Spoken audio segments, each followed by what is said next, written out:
down the left field line. It is gone! Live from the downtown Carmi studio, it's the Saturday Morning Sports Show. Live on 97.3 WRUL, 93.3 WROY, and online worldwide at WRUL.com. Good morning, everybody, and welcome to the Saturday Morning Sports Show here on 97.3 WRUL and online worldwide at WRUL.com. Also on 93.3 WROY, AM 1460. Cole Carter and Travis Black with you. J.C. Tinsley across the hall getting us on the air. The sports show is sponsored by Rice Motor Company, Cherry Street Automotive, Citizens National Bank, NCJ Winter CPA, First Mid-Bank and Trust, Hale Body Shop, Roark Transport, Farrell Hospital, Little Giant Grocery Outlet, Jordan Funeral Group, Wabash Christian Therapy, Bush and Associates CPAs, Taylor Eye Care, People's National Bank, Hamilton Memorial Hospital District, Rush Appliance, Wabash General Hospital, Boomtown Solar Energy, First Bank, and Carmi Lumber. A lot to get to this morning. It's been a busy week in local sports. Next week, also a busy week in local sports, so we'll try to get to everything in the next 45 minutes to an hour or so. But Travis, we'll start with last night. The Bulldogs of Carmi taking down Fairfield in the fourth night of the CIT. A comeback win for the Bulldogs. They trailed 27-33 early in the fourth quarter in the game on a 19-5 run to pick up a huge win. They stay unbeaten in the CIT. They're going to play for a trophy tonight. Yeah, that was a good team win by Carmi last night. They didn't really get it. They were struggling out the gates. They really didn't get anything going until, that last 5 minute stretch of the fourth quarter, and that's when they started, they regained the lead and just started pulling away. And big credit to Bryce Connor and Mitchell Edwards. Mitchell Edwards, a couple big shots there to tie him and then put him ahead, and then Bryce Connor from the free throw line really just took the game over from there. Yeah, 46-38 was the final score. Connor had 16 points. Edwards had 13. Goatmat with 8. Holloman with 5. And Landon Driscoll and Trey Dixon had 2 apiece. But, Travis, that game, we said beforehand, Carmi has to avoid the third quarter woes. They've got to play a full 4 quarters. And that's going to be the case again tonight. But that was especially the case last night because Carmi had a 1-point lead going into the half, and Fairfield was able to make a run there in the third quarter. They built that 6-point lead early in the fourth. And, Eric Rogers was hitting some shots, hit a couple of buzzer beaters to end the second and third quarters. And it was definitely feeling like Fairfield was going to get the upset in this game. Yeah, I felt like Fairfield was starting to pull away there in the third quarter. I don't know what it is about Carmi in third quarter games this year, but it seems like there's like a curse on us, but curse of the third quarter. But Carmi pulled it together in the fourth quarter, played extremely well. I mean, it's tough to stop a player like Eric Rogers, but when they stopped the switching every ball screen and when they stopped the switching as much as they did and just let Bryce Connor go one-on-one with Eric Rogers, that's when Carmi started seeing success against it because Bryce is so long, so athletic. He really gave Eric Rogers some problems, and everyone else could just help a little bit, but more so stay on their man and not help as much, which was really causing a lot of those backdoor layup attempts where people were switching, not communicating as well, and because they're all so focused on Eric Rogers, you see 2 to 3 guys running to him, and then that leaves 1 to 2 guys open. So once Carmi put Bryce on Eric, and Bryce did a fantastic job on Eric, and it let everyone else kind of play within themselves and be able to focus more on their man and just not as helping as much. We made the point during the broadcast that really throughout the year, when you've got a 6'4" senior in Connor, 6'6" Edwards, 6'3" Gomat, Carmi has not had a hard time rebounding this year. There has rarely been teams to out-rebound Carmi. Not sure if the numbers at Fairfield officially out-rebounded us compared to the fourth quarter, but there in those first 3 quarters, Carmi allowed a handful of offensive rebounds and kept giving Fairfield second chances. And against a team like that, you can't do that. Yeah, Fairfield did a good job at offensive rebounding, especially in that second quarter. I mean, they had 4 offensive rebounds, which is normally a full game total that Carmi allows and against any other team. And Fairfield did a good job. And I just credit that to a lot of with the switching, you're not really sure. You're kind of switching so much where you have Gavin Holloman on Duckworth or Lane Tucker or Harrelson, and you got 6 foot a 6-foot junior who's really or 6-foot sophomore who's strong, but he's not 6'3" junior. You want to get some offensive linemen there for Fairfield. Some offensive linemen, like some real true post players trying to box that out. It's very tough, but I think they did so much of a better job in the second half. I mean, they had 11 defensive rebounds in the second half when they only had 5 in the first half. So that just shows you how much better they rebounded in that second half. And how important has it been for Carmine, not just last night, but every single game in this CIT, just outside of Carmine games as well, has been down to the wire. Final minutes decide the games. But for Carmine, if you go back to the Harrisburg game, the game against Mount Vernon on Thursday, and even last night, free throw shooting is so important in these big games. Carmine's done a good job of taking care of the ball late in the fourth quarter and hitting their free throws to hang on for these wins. And we told this many years ago by Coach Simmons. He said, basketball's a game of runs. They're going to have theirs. You got to have yours. Mm-hmm. And Carmine had theirs early in that first quarter, got him out to a little bit of a lead there. Then Fairfield comes all the way back in the third quarter and ends up with a 6-point lead. 5 minutes left to go. Carmine made their run when they needed to. They took care of the basketball. Defensively, they allowed no layups. They pushed Fairfield further out in the perimeter. And I've already said how great a job Bryce did on Eric Rogers. But they took care of the basketball. Number one, first and foremost, they rebounded the ball better, not allowing Fairfield extra opportunities at the basket, and they shot free throws extremely well because they didn't have a single free throw attempt through the first 3 quarters, and they ended up going 10 for 14 from the line in the fourth, and that's really what's put the game over the edge. Yeah, when you win by 8 and you make 10 of your 14 free throws in the fourth quarter, it's definitely going to help your case. Kevin Wolf, who was pretty happy after the game, here is what he had to say after the Bulldogs but defeat Fairfield 46-38. Coach, there in the third quarter, things were a little bit scary. You guys got down by 6, but you end the game on a 19-5 run to get a big win and stay unbeaten this week. Yeah, that's a fantastic effort by the guys. They're a good team. I mean, they're playing their style of basketball. They know what they want to do. I think the guys early were playing really good, and I think that we were just going to kind of thought, we'll roll out there, take care of business. We got them at home now. They're too good for that. We messed up on some switches. They were out rebounding us, but the guys locked in and got it done when they had to, and I'm really proud of them. That's all on the guys right there. I was a little frustrated at times tonight because we really didn't execute. We kind of call it panicking a little bit at times. Even in the first half, we were just doing stuff kind of out of character. I know we had a tough game last night, but couldn't be more proud of the fellas. They just battled, got a little bit of foul trouble with Landon. Trey came in, gave us some huge minutes. The energy was great again tonight. Hats off to the kids. They did that, and we got the win. I think last Friday you guys really wanted to go in the post to Bryce, give the basketball down there, and I think they knew that tonight they wanted to get you guys to stay outside, but as the game went on, you guys kind of wore them down and started to go to the basket more and score some points. Yeah, like I've said, every team, Bryce is the focal point, and there's a ton of help in there, and the guys got it to him at times, and other times it's just kind of harder to get in there to him. It is, the way they were guarding us and pressuring us a little bit, the timing was off. Even one of our sets there in the second half, he was open, but the timing was off. But that's credit to them. It's not always going to be perfect whenever you do these things, but he was able to get in there and get some. Stretch hit a big 3 there. I think we were tied maybe, and it went to 3 or maybe. 3-point lead. Yeah, and so just really proud of all the execution. Everybody stepped up. Like I said, early on, we did a few things defensively that we haven't been doing, but we finished it out strong.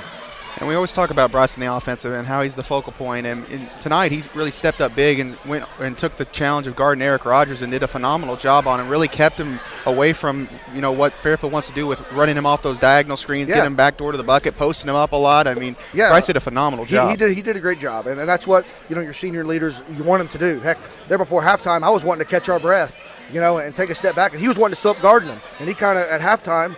He's like, I didn't want him to catch it because I kind of got on to him a little bit, like, hey, let's take a little break. But that was the intensity that he was playing with tonight. He wanted to guard him. He wanted him to make it tough on Rogers. So that's hats off to him. We went with him. Heck, there at the end, we were going to quit switching with how well he was doing. We were just going to put him on there.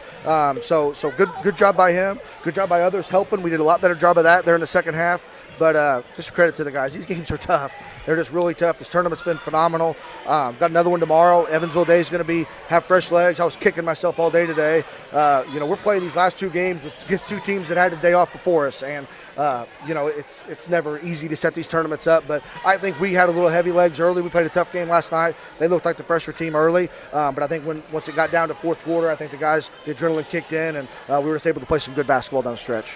I think this week Gavin Holloman has just played some really good basketball. He hasn't scored that many points, but he doesn't need to. But the small things on the offensive end, taking care of the ball against that pressure and some great defensive plays, we're starting to see who this sophomore can be. We forget he's a sophomore. I mean, a lot of times, your sophomores, even if they're really good, are playing at the JV level, coming off the bench and being a 6th, 7th man and giving, 8 to 10 minutes a ball game where, him and Mitchell have done a fantastic job all year. But I think Gavin is now coming into his own a little bit. You can see his ball handling, his quickness, his ability to guard, his ability to rebound, knock down some shots. He's really coming along, and he makes our team that much better whenever he's going full speed like he has been these last couple games. So you guys got one more, and you're going to face a team you've already seen this year, Evansville Day. We know Tyler Myers. They're a good team. They haven't won yet this week.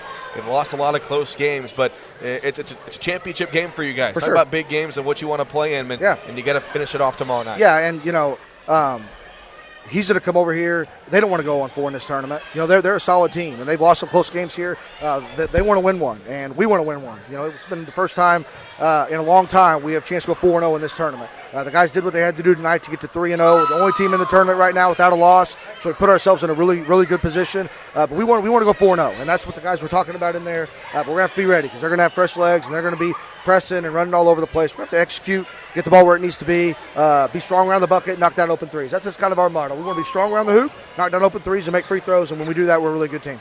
All right, thanks for your time, Coach. Get a trophy tomorrow. Thanks, guys. Thank you very much. That's Kevin Wolf as Carmi takes down Fairfield last night, 46-38. To stay perfect in the CIT field this year. Carmi atop of the standings. Bulldogs are 3-0. Mount Vernon's 2-1. Fairfield is now 2-2. They are 1-2. Really? 1-2. Okay, Yeah. I probably should have written this down. But Fairfield 1-2. I know Harrisburg is 2-2, and Evansville Day is 0-3. So really, what's at stake tonight? Mount Vernon will play Fairfield. Really, Mount Vernon needs to win that game, and they need Carmi to lose for a championship tie.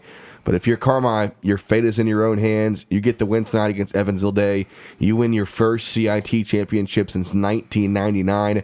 Travis, you and me were not even born the last time Carmi won a CIT. But and given it's not one of those seasons where Carmi won it and then the field, a bunch of bad teams were in it. I think Carmi just happened to be coming out of one of the toughest CIT fields I've seen in the past decade or so. 5 really good teams, the Bulldogs, 3 nail-biting wins so far, and I can imagine tonight will be the same thing. Yeah, Carmi got hot at the right time coming into this tournament, and this is the best field they've had in the last 10 to 15 years. I mean, the game scores really prove it. I mean, besides like 2 game scores where it was in double digits, and it really wasn't that like that till the last 2 to 3 minutes. Yeah, so that's. I mean, most of these games have come down to 5 and 6 point games, and we've had 3 overtime games. Yeah. I mean, it's been a crazy tournament, and we knew this would be the case. I mean, these are some good basketball teams. And a lot of them are coming in hot. Harrisburg came in hot on this tournament. Playing here into single digits. Playing close with Massac, beating Benton. I mean, there's some great teams that came into this tournament this year, and they all have one guy who can just absolutely go get you 30 on a drop of a hat. Yeah. And Carmi's done a good job at really keeping the leading scorer for the opposing team, below their average or so. They only gave up 22 to Cameron Andy. Eric Rogers had about 26, I think. 26. Yep. Yeah.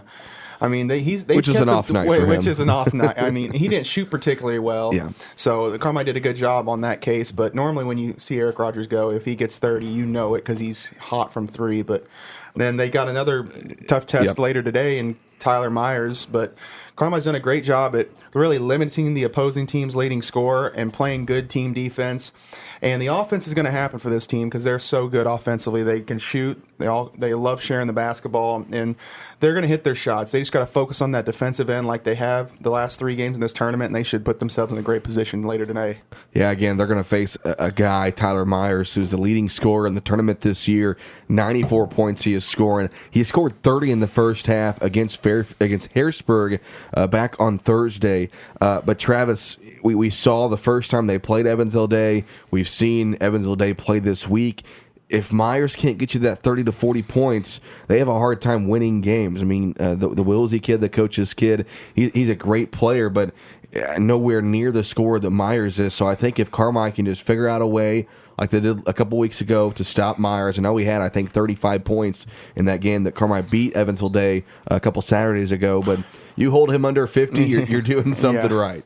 I mean, he's one of those players who can drop 30, 35, 36 in his sleep. And a couple weeks ago when Carmi played them on that Saturday game, he had 36, but it was a quiet 36. It wasn't a very impactful 36. You can't have him have an impactful 36. He got a couple of those buckets in garbage time at the end, but he's going to get his 25 to 30, and you just got to make it hard on him. You got to make it tough on him. And worst comes to worst, if he just gets going, you got to just double team him and force somebody else to beat you. Kane Wills, he's a great player. He's just not the elite scorer that Tyler Myers is, and he can get you about 20, maybe 25 on a really hot shooting night, but he's not going to gut you like Tyler Myers can. So Carmi defensively has just got to make another person on day school beat them today. They can't let Tyler Myers go for 50, 60 points and expect to win this basketball game. So they're going to have to do their best. And what they did the last 3 games against the leading scorers of the other teams in the tournament, and what they did 2 weeks ago on Saturday, force somebody else to beat you. Looking at the stat leaders from the CIT throughout the first 4 nights, and of course, courtesy of Toby Brown, Roger Horton, and the great stat crew here at Carmi. Point leaders so far, we'll do the top 5 for each category. Tyler Myers of Day School, 94 points. Cameron Andy of Harrisburg, right behind him at 90 points. Then in third place, Eric Rogers of Fairfield, 71 points. Jackson Clowers from Mount Vernon has scored 56 points. And Bryce Connor for Carmi has scored 55. That's probably your all-tournament team right there if I had to guess those first 5 guys. I think the first 3, without question, Myers, Andy, and Rogers. The next 2 spots, I think Connor and Edwards probably a coin flip. Same with Clowers and Burnett, I would say. Yeah, I mean, those top 3 scorers, and including Bryce, those guys have played an outstanding tournament. They've really led their teams in every game, whether it be scoring, rebounding, assisting the basketball. And, with Eric Rogers and Cameron Andy and Bryce, they've really been tasked with guarding the opposing team's best player. They've been guarding each other for most of this tournament. I mean, it's hard when a guy can drop 20, 25 on you, and then you got to go drop your 20, and then you got to go on the other end and play good hard defense on a guy who can drop 20 to 25 on you. So those 3 especially have played a really great tournament offensively and defensively. That was like your playing career, Travis. You scored 25 points, and you got to guard the guy that's scoring 25 points, right? Yeah, hopefully he's not scoring 25 on me, though. That's the issue. The top 5 rebounders in this year's tournament so far, Bryce Connor and Nate Lawrence of Harrisburg are tied at 24 apiece. Jackson Clowers of Mount Vernon has 23, and Andrew Unthank and Cameron Andy, both of Harrisburg, both have 21 rebounds apiece throughout the first 4 nights of the CIT. Leading assist passers of this week's tournament, Landon Driscoll of Carmi leading the way with 16 assists. Nico Burnett of Mount Vernon has 14. Eric Rogers with 13. Charlie Fehrenbacher of Harrisburg with 12. And Cameron Andy with 11. Top stealers in this week's tournament, Tyler Myers with 12. Jackson Clowers with 8.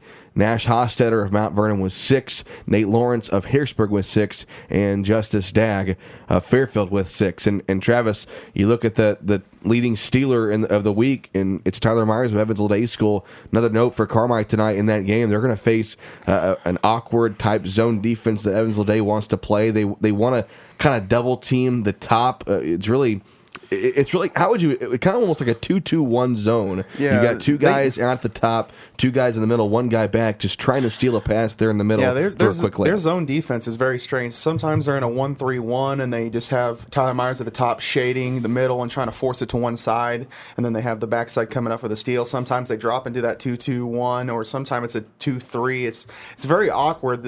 Sometimes they like to go out and just trap the ball at half court. Sometimes they want to get it to a side, then go to trap. So Carmi's going to expect a lot of different looks today from Evansville Day School, and they gotta be ready for whatever they throw their way. Looking at some other scores from around the area last night in the CIT, it was Mount Vernon defeating Harrisburg 63-49. Mount Vernon improves to 2-1 in the tournament. Harrisburg falls to 2-2. Harrisburg is done for the week. They are off tonight.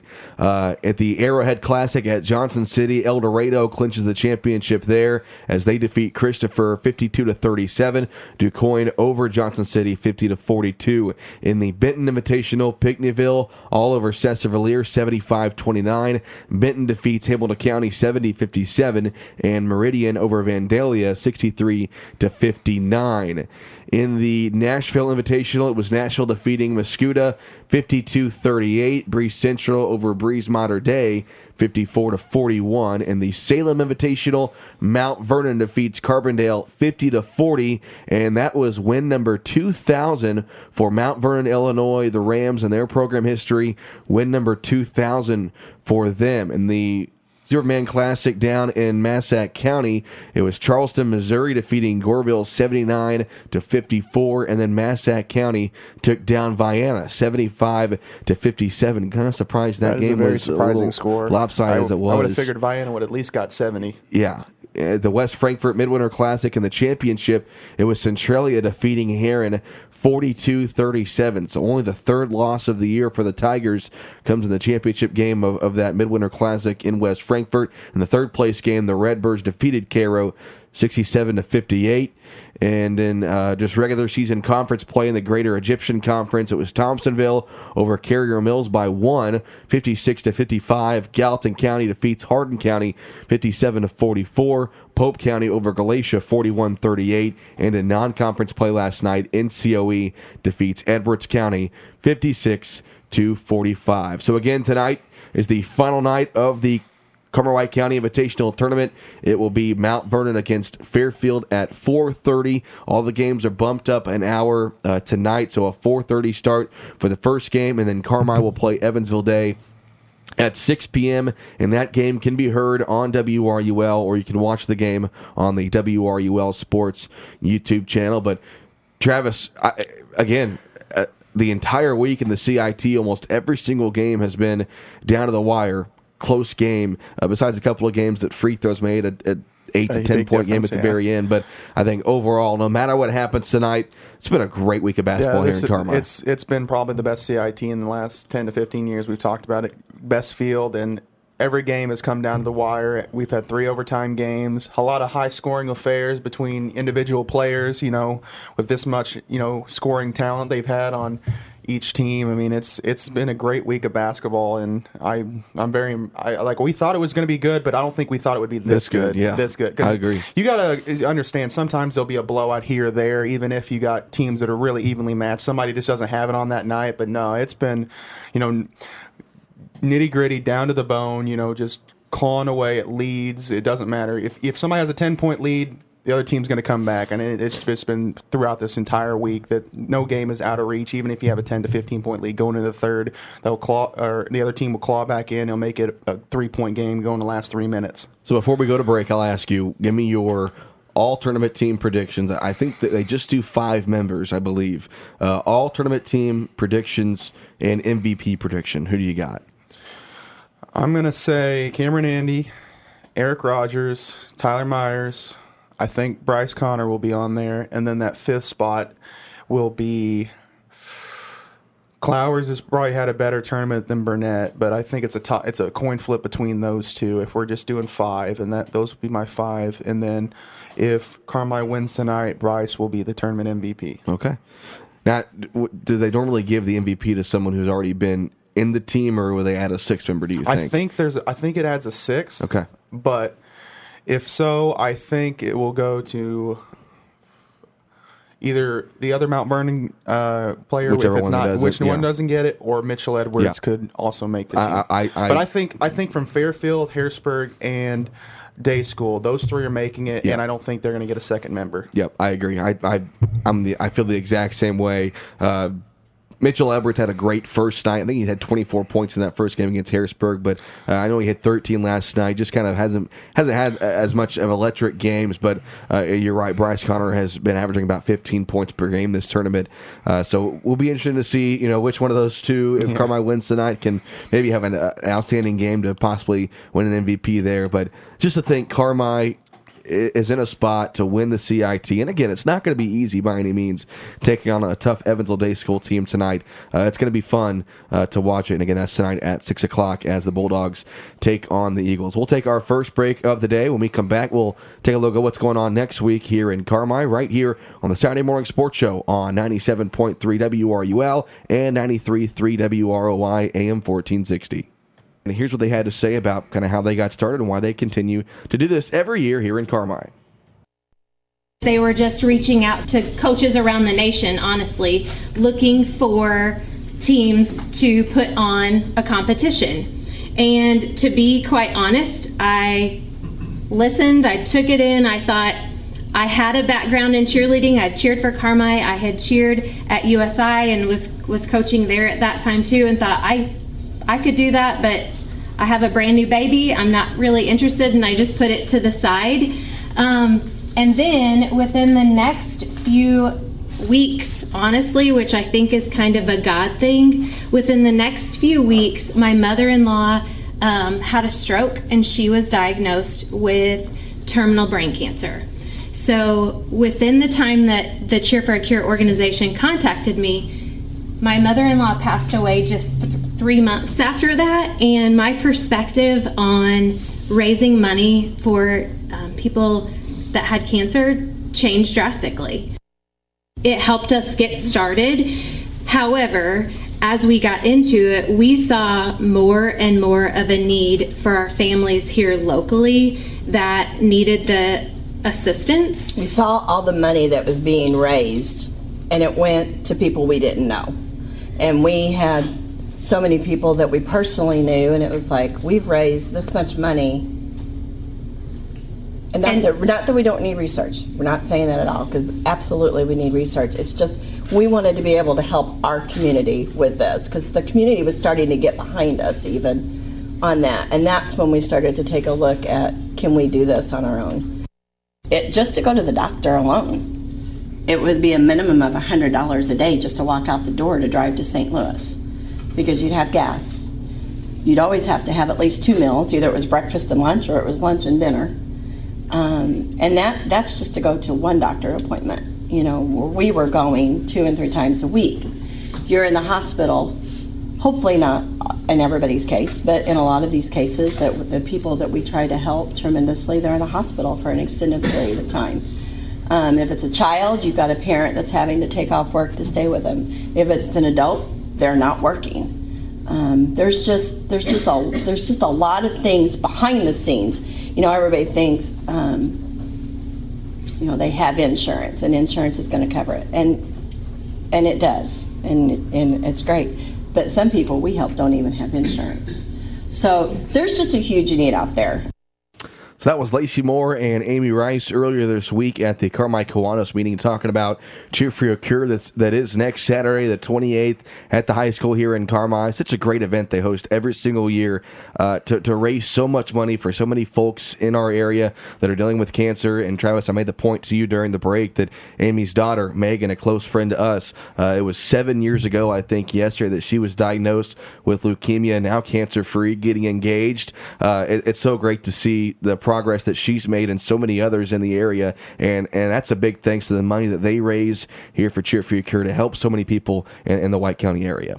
Yeah, so it's always good to give back. I mean, cancer doesn't really care who you are, where you come from, what skin color you are. When it happens, it's just a terrible thing, and it's good for people to come together on a Saturday in late January and support cheerleaders who are out there performing, but they're also getting to raise money for such a great cause, and it's just a really good thing to see communities, not just Carmi or Fairfield, but a whole surrounding Southern Illinois area come together and really fight against cancer all together at one place. Those will be 15 different schools will be at the high school next Saturday to perform, as well as 34 different groups. There's going to be plenty of food there from the Green Pig, also drinks from Higher Grounds, and photos from OSNAP Photos. So lots to do at the gym next Saturday, so go on down and support a great cause. It starts at 9 a.m. On the Thursday, and they're hoping to raise $25,000 this year. The Carmi Kiwanis Club made a $250 donation earlier this week, so again, a great chance to go raise some money for a great cause next Saturday here at the high school in Carmi. Cheer for Your Cure starting at 9 a.m. We'll take our final break in the morning. We come back, we'll have our national sports segment of the day right here on the Saturday Morning Sports Show on 97.3 WRUL and 93.3 WROY AM 1460. Welcome back to the Saturday Morning Sports Show here on 97.3 WRUL, 93.3 WROY, and AM 1460. Cole Carter and Travis Black with you. JC Tinsley across the hall getting us on the air. Reminder about what's going on next week. On Monday, the Carmi girls basketball team will take on Fairfield at home. Then on Tuesday, the boys wrestling team, or the Bulldog wrestling team that is, will face Fairfield and Salem at home. Then on Wednesday, they will travel to Harrisburg. On Wednesday, the wrestling team will. On Thursday, the girls will travel to Edwards County. And on Friday, the boys basketball team will travel to Grayville. And then next Saturday is the White County Cheer for a Cure at the high school starting Saturday at 9 a.m. So something going on every day next week in athletics here in the area. Busy week going on and a lot to go out and see next week in the area. Okay, so now we get to the Terrible 10. And the moment Travis has been waiting for all week, because for the first time this season, I have defeated Travis in the Terrible 10 picks. We did it! We did it! We did it! Yay! Always team up. We did it! We crawled through doggy doors with our little pup. We did it! We did it! We did it! Hooray! We stopped the dog. Travis has been waiting all morning for me to do that. Have you not, Travis? I have. He told me he was going to have music. He was going to have streamers, balloons. I'm still waiting on those. But I couldn't get the balloons here in time. But I went 7-3 last week. Travis went 6-4. I just barely got him. It was the Cowboys winning on Monday that put me over the edge. So thank you to the Dallas Cowboys. Let's look at the score here, the standings for the year. Cole, can you say those out that's for me? not important because it's a long season. But Travis still a 10-game lead in the standings. He's 42-18. I'm 32-28. So let's get into this week's Terrible 10 Pick'em. 4 NFL playoff games for tonight and tomorrow, and then 6 college basketball games going on today. So we'll start with the NFL. These games are in chronological order. The Jaguars at the Chiefs going on today. This is the 4:30 game today. Give me the Chiefs. I think it'll be a good game, but I'm going Kansas City. I'm also going to go Kansas City. The Jaguars, I don't think the Kansas City, if they get up 27, are going to lose the lead like the Chargers did. Yep. So. Also tonight, the Giants at the Eagles. Giants with the upset win last week over the Vikings. I'm sorry, Travis, but hurt real bad. I'm going to go with the Eagles here. I'm also going to go with the Eagles. So I wanted to pick the Giants just because I feel like they're hot right now, but the Eagles are too good. Now, I think tomorrow the games might be a little more interesting, maybe more competitive. First one, Bengals at the Bills. I'm going to have you pick first here, Travis. Who you got in Buffalo? In Buffalo, Bengals are down 3 offensive linemen. The Bengals didn't look too great last week against the Ravens. I'm going to go Bills. I'm going to go Bills as well. I think the Bengals are fun to watch, but they struggled last week against the Ravens team with a backup quarterback. And the Bills, I think right now, are the team of destiny with everything that went on with them later in the season. So I'm going to go Buffalo here to win tomorrow night. Now an interesting one in the NFC side tomorrow night. The Cowboys at the 49ers. Who you got here, Travis? You're making me pick first. I'm making you pick first. I'm going to go the 49ers. Okay. They're the better team on paper. They're both great football teams. It's going to be whose quarterback does not screw it up for them, and that's how this game's going to go. They're both great running games, great defense, and Dak is in the last, this year, last 7 games, he had a pick in each game. In 4 games, he had 2 picks, a bunch of pick sixes. So I'm going to go 49ers. Niners are the hottest team in the NFL. They've won 12 straight games, 11 straight games. Dallas, I'm going Cowboys just because I got to pick against you. I got to get some ground. I'm going Cowboys here to get the upset on the road. They got you this win last week, so you might as well Maybe they can do it them. again. Trying to go for what the Cowboys are the 5 seed going against the 2 seed 49ers. Okay, now on to some college basketball games going on today that I'm sure everyone is going to watch these games. Yeah, check your ESPN Plus subscription. It's going to be on channel 292. ESPN Ocho, right? Yeah. All right, our first one. Right after Cornhole. Kennesaw State? Is that how you say it? Kennesaw State at Florida Gulf Coast. Who do you got, Travis? I'm going to go Florida Gulf Coast. Okay. I remember a couple years ago they made a run in the NCAA tournament, so let's hope they can recapture some magic. I'm going to go... I probably should have wrote down who I wanted to win these games beforehand. I think I'm going to go Kennesaw State here because, again, I just got to go against you. I'm kind of just risking it all right here. I'm going to go Kennesaw State. Another one, South Alabama at Coastal Carolina. I'm going to go Coastal Carolina.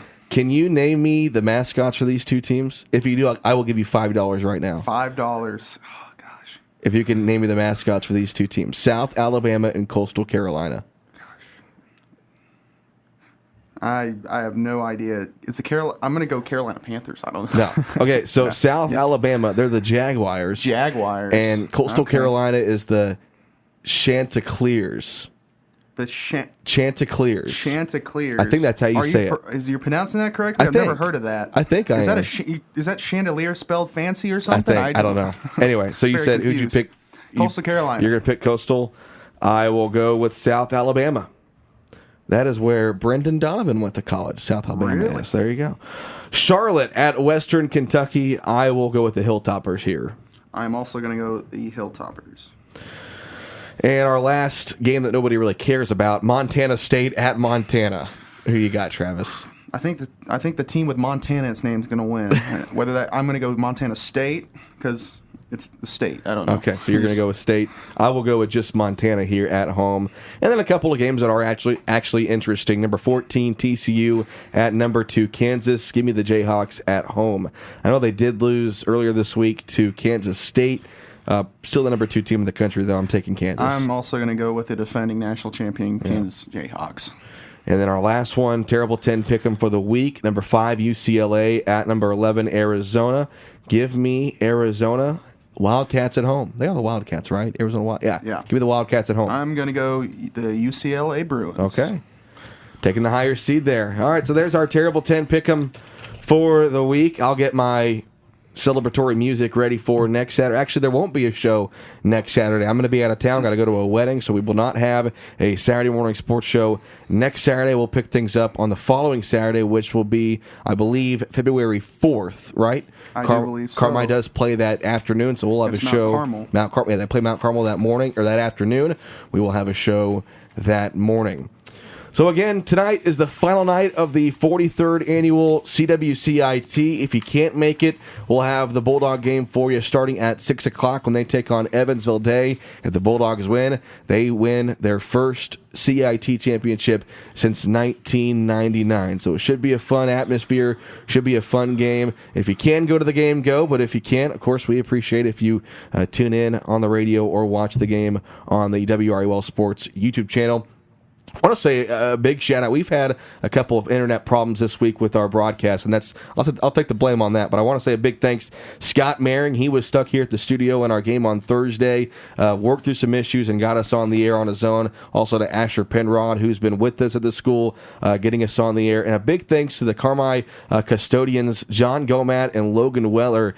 They took a lot of time yesterday to run an Ethernet cable all the way from one classroom through some walls all the way into the gym to make sure we get good internet connection for our basketball streams throughout the next however many years. So I can't thank those guys enough. Did not have to do that, but they did it anyway. Just the great guys, and I greatly do appreciate it. But Travis, anything you want to mention before we hit the road for the day? No. Do you have any exciting Saturday plans? Exciting. Going to watch the 43rd annual CIT wrap-up is what I'm going to watch. What else would you want to do, right? Nothing else on a Saturday. And again, that game tonight starts at 6 p.m. on 97.3 WRUL and the WRUL Sports YouTube channel. And again, Cheer for a Cure next Saturday at the high school starting at 9 a.m. Get out there and support local cheerleading squads and raise money for a great cause. Thanks to JC Tinsley across the hall getting us on the air. For Travis Black, I'm Cole Carter. Have a great weekend, sports fans.